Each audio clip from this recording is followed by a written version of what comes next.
Hello students, welcome to my YouTube channel. बेटा आज मैं आपको पढ़ाऊंगा chapter 6 system of particles and rotational motion. ठीक है।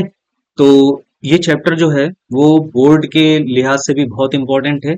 नीट और जेई के एग्जामिनेशन के पॉइंट ऑफ व्यू से भी ये बहुत इंपॉर्टेंट है। ठीक है। तो बेटा स्टार्ट करते हैं हम लोग। तो सबसे पहले पढ़ेंगे रोलिंग मोशन। तो देखिए जो रोलिंग मोशन होता है वो ट्रांसलेशनल मोशन और रोटेशनल मोशन का कंबाइंड इफेक्ट होता है। ट्रांसलेशनल मोशन क्या होता है? जैसे मान लीजिए कोई एक व्हील है, वो ऐसे हॉरिजॉन्टल डायरेक्शन में मूव कर रहा है। तो इस व्हील की जो वेलोसिटी है, अगर हम वीटी कंसीडर कर लें, तो देखिए इस व्हील में जितने भी पॉइंट्स हैं सबकी वेलोसिटी वीटी की होगी। ठीक है, ये जितने भी पॉइंट्स हैं इन सब की वेलोसिटी हमको वीटी की राइट साइड में नजर आए। ठीक है, तो इस टाइप का जो मोशन होता है उसको ट्रांसलेशनल मोशन कहते हैं। अब इसी व्हील में अगर हम एक एक्सिस बना देते हैं, यानी सेंटर से ये एक्सिस पास हो रही है जो इसके प्लेन के परपेंडिकुलर है, और इस एक्सिस के अबाउट ये बॉडी ऐसे रोटेट करती है, तो इस मोशन को हम लोग कहते हैं रोटेशनल मोशन। तो देखिए रोटेशनल मोशन में जो पेरीफेरी से सेम डिस्टेंस पर पॉइंट होंगे, जैसे यहाँ पर रेडियस के इक्वल वाले पॉइंट हैं, इन सब की टेंजेंशियल वेलोसिटी सेम होगी। वी आर की देखिए यहाँ पर टेंजेंशियल वेलोसिटी है, सबकी सेम है। ठीक है। अच्छा, रोटेशनल मोशन में अगर सेंटर से डिस्टेंस चेंज होती है तो जो टेंजेंशियल वेलोसिटी है वो भी चेंज हो जाती है। जैसे अगर रेडियस की हाफ डिस्टेंस पर अगर हम ये वाला पॉइंट कंसीडर करें तो यहाँ की जो वेलोसिटी होगी वो वी आर से डिफरेंट हो जाएगी। ठीक है, जैसे वी आर है इसको हम आर ओमेगा के इक्वल लिख सकते हैं। ऐसे ही जो यहाँ पर वेलोसिटी होगी वी, अगर मान लेते हैं सेंटर से आर बाई टू डिस्टेंस पर है, तो ये value r by two omega के इक्वल हो जाएगी। ठीक है। इसमें हर रोटेट करने वाले पॉइंट की जो एंगुलर वेलोसिटी होगी वो सेम होगी, लेकिन ट्रांसलेशनल वेलोसिटी जो है वो अलग अलग हो सकती है। तो ये जो मोशन है वो कहलाता है रोटेशनल मोशन। अब इस ट्रांसलेशन मोशन को और रोटेशन मोशन को अगर हम कंबाइंड कर दें तो हमको कंबाइंड मोशन मिल जाता है रोलिंग मोशन। इस रोलिंग मोशन में देखिए जो टॉप वाला पॉइंट होगा इसकी वेलोसिटी ये वीटी प्लस वी आर के इक्वल हो जाएगी, क्योंकि ये दोनों सेम डायरेक्शन में है, तो इसलिए ये ऐड हो जाएंगे। यहाँ वाले पॉइंट को देखें तो देखिए टेंजेंशियल वेलोसिटी वीटी तो इधर होगी, लेकिन वी आर वाली वेलोसिटी इधर होगी, तो इसकी जो रिजल्टेंट वेलोसिटी बनेगी वो under root v t square plus v r square के इक्वल हो जाएगी। बॉटम वाला जो पॉइंट है उसकी वेलोसिटी देखिए वीटी इस डायरेक्शन में होगी, वी आर इस डायरेक्शन में, तो resultant velocity v t minus v r के इक्वल होगी। इसी तरीके से इधर वाला पॉइंट देखो, इसकी वेलोसिटी वी आर की ऊपर होगी और वीटी की इधर होगी, तो जो रिजल्टेंट वेलोसिटी बनेगी वो under root of v t square plus v r square के इक्वल हो जाएगी। ठीक है। अच्छा, अब देखिए अगर मान लीजिए प्योर रोलिंग हो रही है, तो प्योर रोलिंग की कंडीशन में वीसीएम की वैल्यू आर ओमेगा के इक्वल होती है। मतलब कि सेंटर ऑफ मास वाले जो पॉइंट की वेलोसिटी होती है ये आर ओमेगा की होती है, ये आर ओमेगा से चलता है, जहां ओमेगा इसकी रोटेशनल वाली एंगुलर वेलोसिटी है। ठीक है। तो वीसीएम की वैल्यू आर ओमेगा के इक्वल होगी, तो देखो ये जो वीटी है यानी कि वीसीएम, ये वैल्यू वी आर यानी कि ये आर ओमेगा के इक्वल होगी। ठीक है, और यही वैल्यू वी के इक्वल हो जाएगी। ठीक है, तो वी आर वाली वेलोसिटी भी v के इक्वल हो गई और vt वाली वेलोसिटी भी v के इक्वल हो गई। तो इस कंडीशन में हम कहेंगे प्योर रोलिंग हो रही है। और अब देखो प्योर रोलिंग की कंडीशन में जो व्हील रोटेट कर रहा होगा तो उसमें जो पॉइंट्स होंगे उनकी वेलोसिटी क्या होगी? देखो टॉप वाला जो पॉइंट होगा उसकी velocity vt plus v r के इक्वल थी, इन दोनों के समेशन के इक्वल। तो vt भी वी आर हो गया और वी आर भी, सॉरी vt भी v हो गया और वी आर भी v हो गया। तो इस पॉइंट की वेलोसिटी किसके इक्वल हो जाएगी? 2v के इक्वल हो जाएगी। यहाँ वाला पॉइंट देखो vt की वैल्यू v है, वीआर की वैल्यू भी v है, तो ये वेलोसिटी v रूट टू के इक्वल हो जाएगी। बॉटम वाले पॉइंट की वेलोसिटी जीरो हो जाएगी, क्योंकि इनके डिफरेंस के इक्वल है ना value vt minus v r, तो जीरो हो जाएगी। ठीक है। इसी तरीके से यहाँ वाला जो पॉइंट है उसकी वेलोसिटी भी v रूट टू के इक्वल आ जाएगी। ठीक है, समझ आया बेटा ये सबको? चलो आगे बढ़ते हैं। अब आते हैं centre of mass of two particle system पर। ठीक है, तो मान लो जैसे ये एक्स एक्सिस है, एक्स एक्सिस के ऊपर एक मास m1 दे रखा है, ये m2 दे रखा है, m1 वाला x1 डिस्टेंस पर है, m2 वाला x2 डिस्टेंस पर है, और इनका centre of mass x axis में ही इनके बीच में कहीं पर लाई करेगा। तो मान लेते हैं कि ये यहाँ से xcm की डिस्टेंस पर है। तो देखो xcm की जो पोजीशन होती है उसका फॉर्मूला होता है, इंपॉर्टेंट फॉर्मूला है, आपको याद कर लेना है। xcm will be equal to m1 x1 plus m2 x2 upon m1 plus m2। ठीक है, ये इंपॉर्टेंट फॉर्मूला है, आपको याद रखना है। और इन दोनों मासेस की वैल्यू अगर सेम हो जाती है, m1 equal to m2 is equal to m, तो यही xcm की वैल्यू आ जाती है x1 plus x2 by two. ठीक है, इसको वैसे याद करने की जरूरत नहीं है, इसी में वैल्यू पुटअप करेंगे तो हमारा ये सोल्यूशन आ जाएगा। ठीक है, इतनी बात क्लियर हुई। अच्छा, अब देखो इसमें एक इम्पॉर्टेंट पॉइंट है। अगर हम इस सेंटर ऑफ मास की पोजीशन को x इक्वल टू जीरो पर कंसीडर कर लें, जैसा दूसरे डायग्राम में दिखाया गया है, इस m1 मास को यहाँ रखा, m2 को यहाँ रखा, इनका सेंटर ऑफ मास यहाँ कहीं पर होगा, और हमने मान लिया कि ये जो सेंटर ऑफ मास है वो x इक्वल टू जीरो पर है, और सेंटर ऑफ मास से m1 वाले मास की इधर की तरफ की डिस्टेंस x1 की है, उधर की डिस्टेंस ये x2 की है। तो देखो, यही ऊपर वाला फॉर्मूला इस कंडीशन के लिए हम कैसे यूज कर सकते हैं। देखो एक्सीएम की वैल्यू हो जाएगी zero, equal to m1 x1 plus m2 x2 upon m1 plus m2। अब यहाँ पर x1 x2 को हम विद साइन पुटअप कर सकते हैं। जैसे सेंटर ऑफ मास जो है वो x equal to zero position पर है, तो इधर का x जो है वो पॉजिटिव होगा और इधर का x नेगेटिव होगा, तो x1 को हम नेगेटिव रख सकते हैं, तो यहाँ पर ये माइनस m1 x1 बन जाएगा।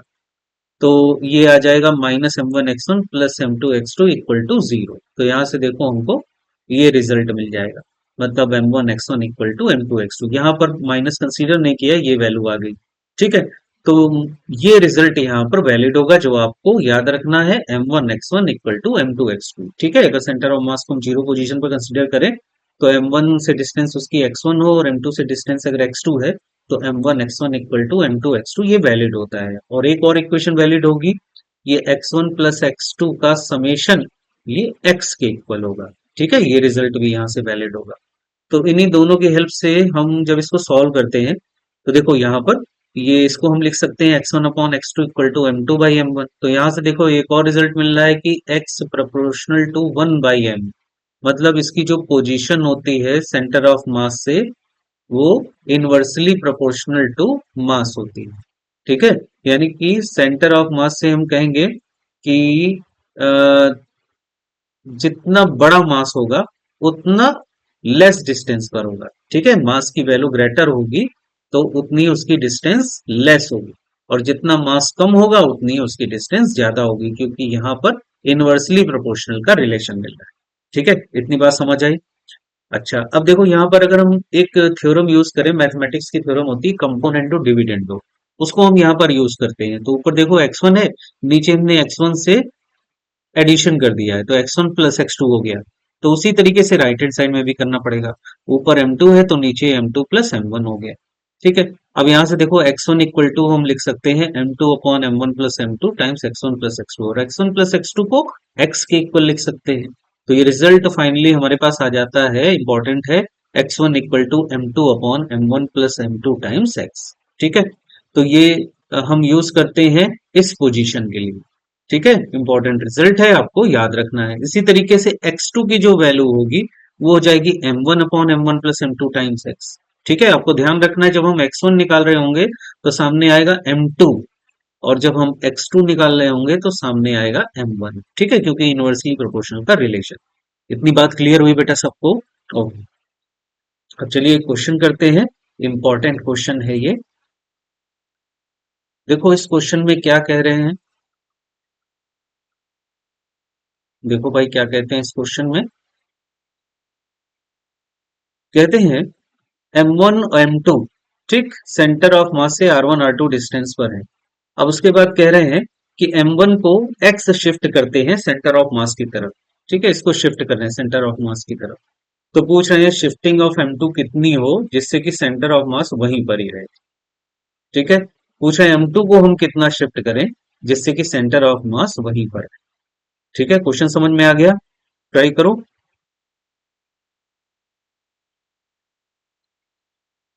चलिए सॉल्व करते हैं इसको। ठीक, पहले देखो इनिशियल कंडीशन में सेंटर ऑफ मास से m1 वाला r1 डिस्टेंस पर है और m2 वाला r2 डिस्टेंस पर है, तो हम एक रिलेशन बना सकते हैं m1 r1 equal to m2 r2। ठीक है, ये रिलेशन यहाँ वैलिड होगा।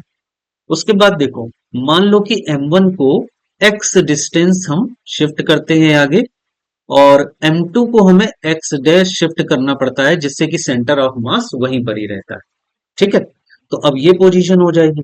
तो अब देखो इनकी सेंटर ऑफ मास से जो ये डिस्टेंस होगी, अगर हम इसको r1 डैश कंसीडर करें और इस डिस्टेंस को r2 डैश कंसीडर करें, तो फिर से हम लिख सकते हैं m1r1 dash equal to m2r2 dash.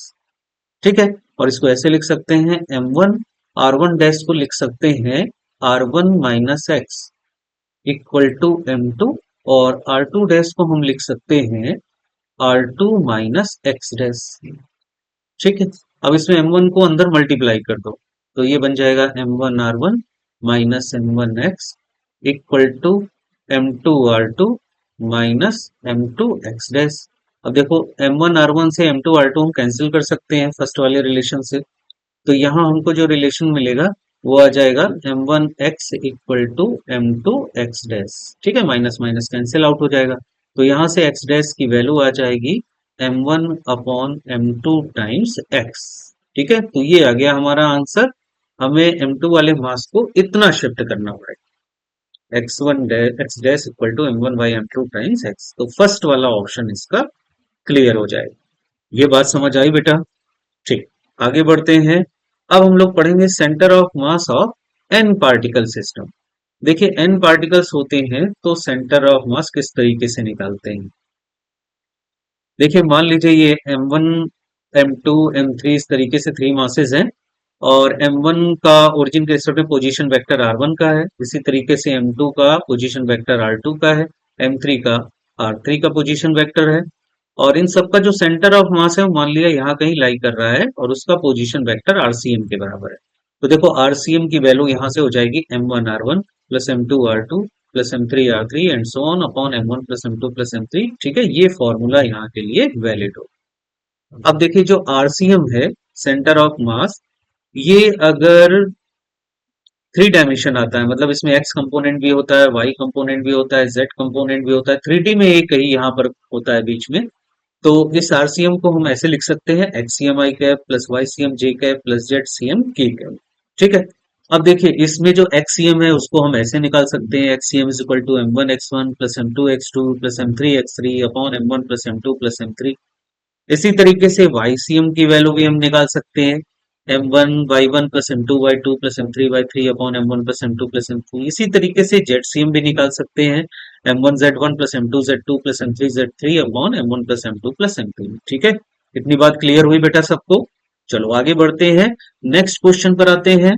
ये भी इंपॉर्टेंट क्वेश्चन है। देखो क्या कहते हैं, कहते हैं 3 point masses 1 kg 2 kg 3 kg lies at 0, 0, 1, 2, 3, 4 metre respectively. Calculate the centre of mass of the system. इसका सीएम फाइंड आउट करना है। ठीक है, तो देखिए यहाँ पर उसका एक्स कोऑर्डिनेट भी आ रहा है, वाई कोऑर्डिनेट भी आ रहा है। ठीक है, ऐसे सब में आंसर दे रखे हैं हमको, तो यानी हमको एक्ससीएम निकालना है, वाईसीएम निकालना है। तो ऐसे मान लो कि ये वाला मास m1 का है, ये m2 का है, ये m3 का है, और ये m1 वाले के कोऑर्डिनेट x1 y1, इसके मान लो x2 y2, और इसके मान लो x3 y3। ठीक है, तो देखो जो xcm की वैल्यू होगी वो m1 x1 यानी कि 1 × 0 प्लस m2 x2 मतलब 2 × 1 प्लस m3 x3 तो 3 × 3 और upon m1 plus m2 plus m3 तो 6 के इक्वल हो जाएगा।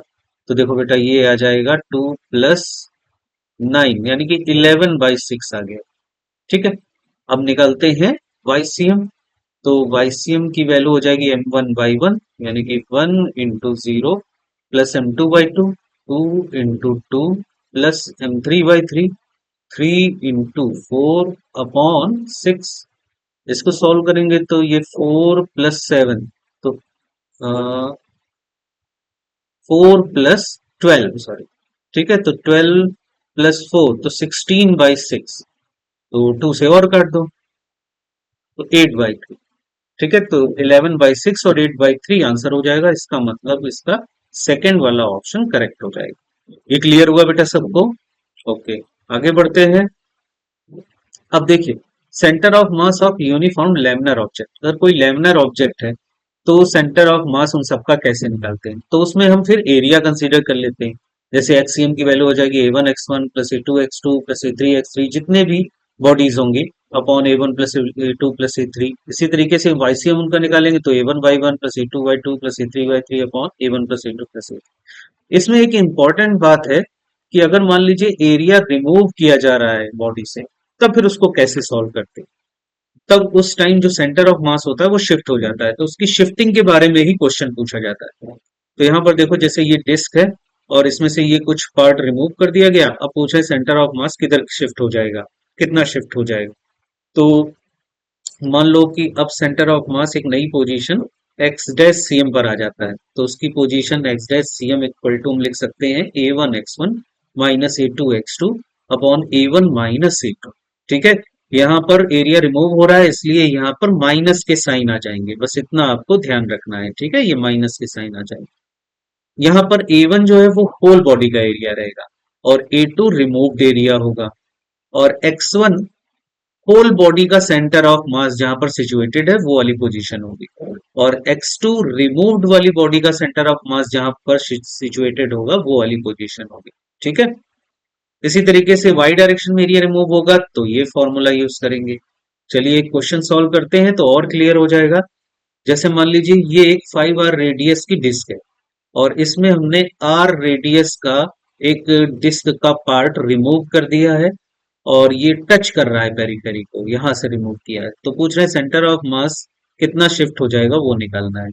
तो इसका मतलब हमको एक्स डैश सी एम की वैल्यू निकालनी है। तो इसको हम देखो लिख सकते हैं A1 x1 minus A2 x2 upon A1 minus A2। तो देखिए A1 मतलब पूरी डिस्क का एरिया, तो ये हो जाएगा पाई आर स्क्वायर, तो 25r² बन जाएगा ये, इंटू x1। तो x1 देखिए उसका सेंटर ऑफ मास जीरो पर होगा, ओरिजिन पर होगा, तो ये जीरो हो गया, minus C2 removed area πr² होगा, और इंटू x2 इसका कोऑर्डिनेट, ये x कोऑर्डिनेट इसका यहाँ से यहाँ तक की डिस्टेंस होगी। तो देखो पूरी डिस्टेंस 5r है, उसमें r ये रिमूव हो जाएगा, तो कितना बचेगा 4r, तो 4r आ गया, और अपॉन में A1 माइनस A2, तो 25 πr² माइनस πr²। ठीक है, ये टर्म तो देखो पूरा जीरो हो जाएगा, और इधर बचेगा -4 πr³ और अपॉन में नीचे वैल्यू आ जाएगी 24 πr²। ठीक है, तो पाई से पाई कैंसिल, आर स्क्वायर से क्यूब कैंसिल, केवल आर बचेगा, और 4 से ये 6 टाइम्स चला जाएगा, तो फाइनली आ जाएगा -r/6। ठीक है, तो माइनस ये शो कर रहा है कि लेफ्ट साइड में शिफ्टिंग हो जाएगी सीएम की और डिस्टेंस होगी r/6, तो थर्ड वाला ऑप्शन इसका करेक्ट हो जाएगा। ये क्लियर हुआ बेटा सबको? चलो आगे बढ़ते हैं। अब पढ़ेंगे centre of mass of rigid continuous bodies. तो जो रिजिड और कॉन्टिन्यूअस बॉडीज होती हैं उनमें सेंटर ऑफ मास हम इंटीग्रेशन मेथड से निकालते हैं। तो देखिए एक्सीएम कैसे निकालेंगे, XCM is equal to 1/m। M यहाँ पर टोटल मास होगा बॉडी का, अगर टोटल मास गिवन है तो m ही रखेंगे, और अगर गिवन नहीं है तो इस m की वैल्यू को हम इंटीग्रेशन dm रख सकते हैं। ठीक है, तो एक्सीएम की वैल्यू हो जाएगी 1/M ऊपर इंटीग्रेशन एक्स डीएम। इसी तरीके से YCM is equal to 1/M ऊपर इंटीग्रेशन वाई डीएम आ जाएगा। इसी तरीके से जेडसीएम की value 1/M integration Z DM, और आरसीएम अगर निकालना है तो 1/M इंटीग्रेशन आर डीएम को। ठीक है, ये क्वेश्चन इसका करते हैं, इंपॉर्टेंट है। देखो क्या कहते हैं the linear density of a thin rod of length 1 metre varies as lambda is equal to 1 + x। ठीक है, ये लीनियर डेंसिटी उसकी दे रखी है। x is the distance from one and, find the distance of CM from this and. ठीक है, try करिए।